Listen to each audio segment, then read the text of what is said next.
Here we go. Okay, good morning, everyone. Thank you for being here today for Reclaiming Aotearoa, Stories of Experimentation, Education, and Reflection in Aotearoa Indigenous Metal Music. So, no ako tipuna para tiamu me parani me horana, engari. I tipo ahau I te maru o te maunga markfale. I te taha o na awa ko mark me Hollandse loop. I te rohe I toku whanau I Antwerpen. This is my adapted PPH, which I wrote with the help of Peaky Diamond. And for those of you who are unfamiliar with what a PPH is, it is the epistemological and oral Maori custom to introduce oneself in everyday interactions. It's comprised of 4 parts, which I'll go into in a bit. But most importantly, it echoes oneness with land, energies, and ancestors. They are lived experiences, metaphors, you could say, for identity and knowledge that people have built up through where they come from and who they are. And they stand for lived historical and contemporary experiences and the associated moral and social codes that come with these. I use an adapted version of it that is afforded for non-Maori users in the interaction with Maori interlocutors to create a shared understanding of knowledge and history. Now, this is what most of my presentation revolves around, but let's dial it back a little bit, shall we? So first of all, where does this research come from? I wrote my master thesis in 2019 on the Aotearoa Indigenous metal band Alien Weaponry, where I talked about the circulation and articulation of their indigenous metal identities, but also the exotization that they experienced as a new coming band from the global south. But what I missed most of all was interviews with these bands.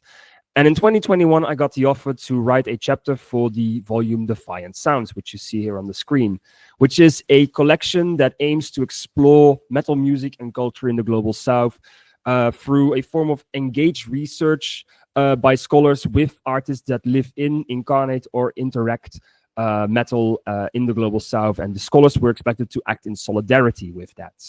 Now, very important, when we're talking about the global south, in this book, we're talking about 2 kinds of the global south. First of all, a geographic position affected by histories of neo-coloniality and colonialism, as well as a symbolic position of marginalized peoples or invisibilized ones, both in the global south and north, focusing on their struggles, their knowledges born in these struggles, their representation of the world through themselves on their own terms, with high attention to place as an embodied and activist space.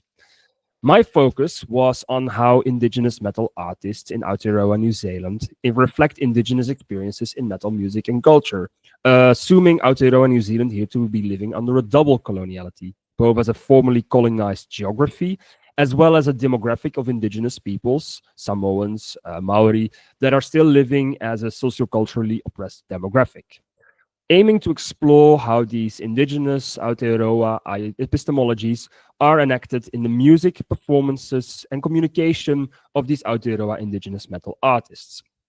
But how to go into their stories, how to understand how these epistemologies and experiences are reflected in metal music and culture.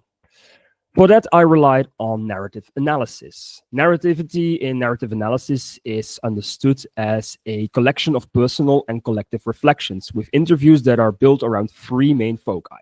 The first of all is that they are stories that are constructed through chronological and causal structures, asking questions such as what happened when did this happen, how did that happen, who was responsible, who was involved, trying to create these anchoring points in a story.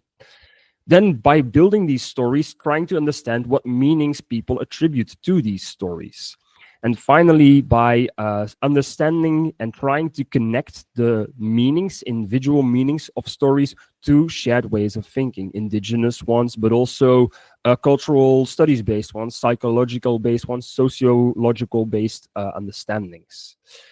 Now, narratives in narrative research are personal stories that are evoked through very minimal questions that try to reveal underlying conventions and attitudes, conventions that embody overarching sociocultural, aesthetic, and epistemological approaches, including indigenous ones. And for me, the focus on indigenous knowledges and conventions belying the stories was crucial, since indigenous knowledges, both their construction and their usages, have long been kept from academic discourse. Now, in comparison to traditional narrative analysis methods, which are way more minimal questions, open question, tell your story based, I relied on a more conversational approach, built around the flexibility to navigate between 4 themes, as you can see here on the screen. My adaptation was to move more flexibly through these themes and also try to understand how different bands as individuals and collectives made sense of particular stories. Why did I do that? Well, first of all, there was the thing of time zone differences and the fact that in 2021, when I did these interviews, I still could not enter Aotearoa New Zealand due to COVID restrictions. And so, with most of these bands being in album cycle interview schedules, having a more question-answer based approach just proved more effective. Also, the fact that metal bands aren't generally disposed or understanding of a tell me your life story question, and therefore a more Q&A based call and response worked best for them, since this is what they had been doing for 8 hours up until that point for the rest of their day. And finally, by doing this in a Q&A style, I was able to focus on different interlocutors at different times. I could focus my questions, rehash my questions, reiterate them in order to try and evoke as much as possible from each interlocutor. Since sometimes I was speaking with 3 people, sometimes with 1. So I had to be able to move flexibly in my conversations. Now, all of these interviews were recorded and I transcribed them orthographically. And the authors Ben Wellington, whose book you saw on the previous slide, taught me to cut up my transcripts into these coded chunks that I could color code based on the 4 main themes, as you see here on the slide, to then try and visualize the most relevant issues related to each of these themes that I could then write into conversation reports that, and I quote from the chapter, foreground indigenous and personal and collective identities, epistemologies and experiences in music, lyrics, performances, reception, and cultural impact. Now, very important to discuss here is, of course, my positionality. The consideration of my role in eliciting stories that my interlocutors, these artists, might not realize, would hesitate to tell, or generally avoid.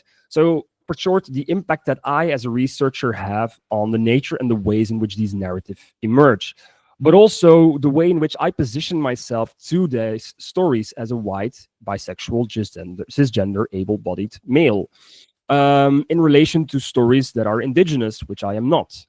So, in practice, and these are just a few examples from the quote that I lifted from the chapter, I took a proper amount of precaution in a few ways. First of all, I made sure that I was prepared to do this research, knowing the band and the members' histories, familiarizing myself with national and indigenous histories based on the band I would be interviewing, knowing keywords and their meanings so that whenever someone brought up a reference or used the word, I didn't have to ask for explanation the whole time, knowing that this knowledge would not equate to shared experiences, but I would at least level the playing field for them to be able to go faster through their explanations. Second, I would build on some shared experiences. As what Edward Banks has called ethnojournalism, I would try to find the common ground that we did have and work from there in order to create affordances for touchier or more difficult subjects to emerge. In this case, we're all metalheads. As you can see, based on my long hair and my tattoos and my band shirt, this was something that I was sharing with the band members. And we found that it was easier to discuss topics such as entrenched racism in Aotearoa New Zealand society after talking about almost dying in the mosh pit. It sounds plastic, it sounds a bit funky, it sounds a bit pastiche, but it actually is how this happened. And was greatly appreciated by the band members too. And finally, I did develop my PPH as a way to better understand the indigenous epistemologies I would be using to interpret stories and make sense of them in a larger scope, and to understand each of the aspects in these stories in a proper context, using an indigenous framework, a Maori framework. I know it's not a Samoan one, but using a Maori one by expansion, first, and then tying these to the concept of extreme decolonial dialogues, a notion I explained further in a chapter which was coined in 2020 by Nelson Varas Diaz. But therefore keeping the focus on the indigenous epistemologies of the Global South first and foremost. Now, who were my interviewees? These were 3 bands that I personally knew or easily got into contact with, that I unfortunately cannot discuss individually in greater depth, though I obviously will gladly share my chapter with everyone who's interested. What I can highlight is the the key themes that I found in each of the interviews. First of all, with the band Shepherd's Reign, we found that they heavily experiment in an organic but very contentious intersection of their Samoan, diasporic, and Maori indigeneities with metal. The band Alien Weaponry, which is quite popular here, on how they educate themselves and their audiences on historical and contemporary oppressions of Maori populations in culture, in education, in health, and in politics. And finally, the band Pull Down the Sun, whose vocalist Kurt on the right, I had a chat with, who heavily reflected on his personal and ecological concerns, which he channeled through his own Maori identity and philosophies, discovering the depth of this identity as we went along.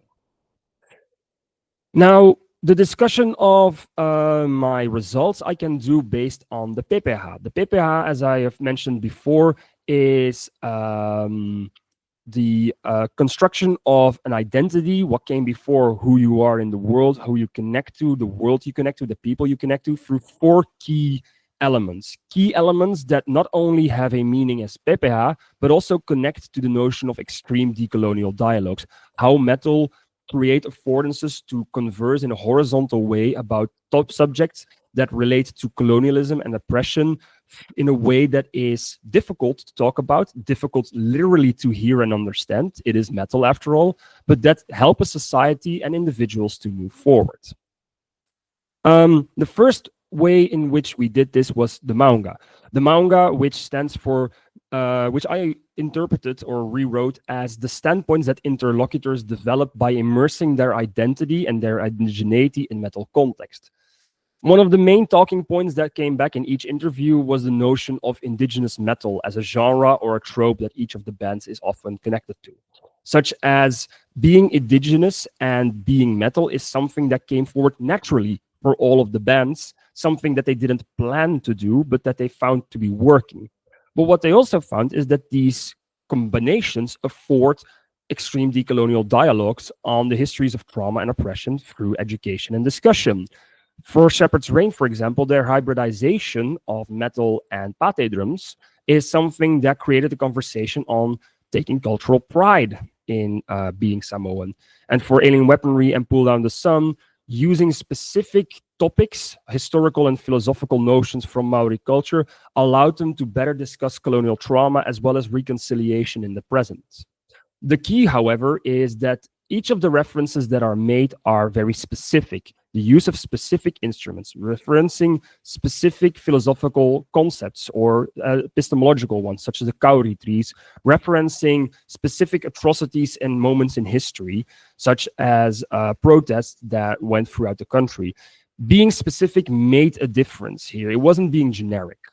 However, what we also found in writing the chapter is that Alien Weaponry, for example, had a different relation to being metal as well as being indigenous, where they found that most of the affordance that they create is oriented especially at Pakeha audiences, less so at Maori audiences. They had more difficulty talking about what happened to them through the scope of Alien Weaponry's music.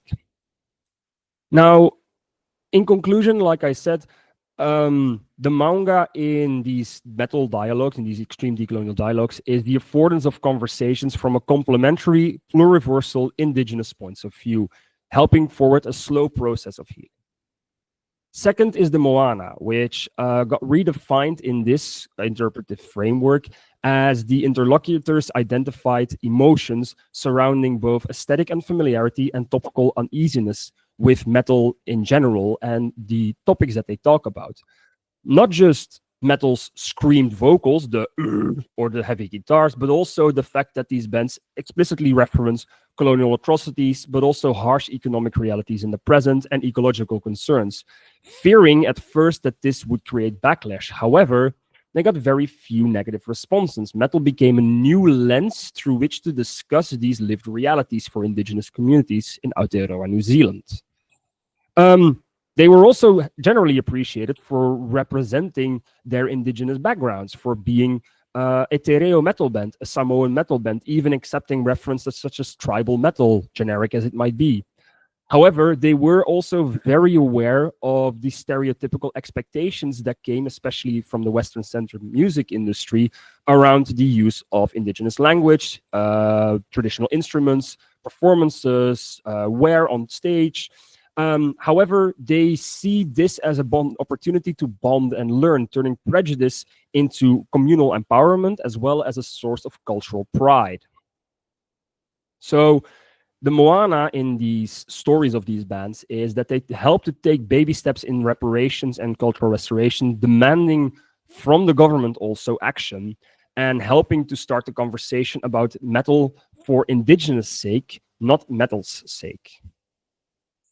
Third is the Awau, how these bands bring people together around indigeneity and metal alike.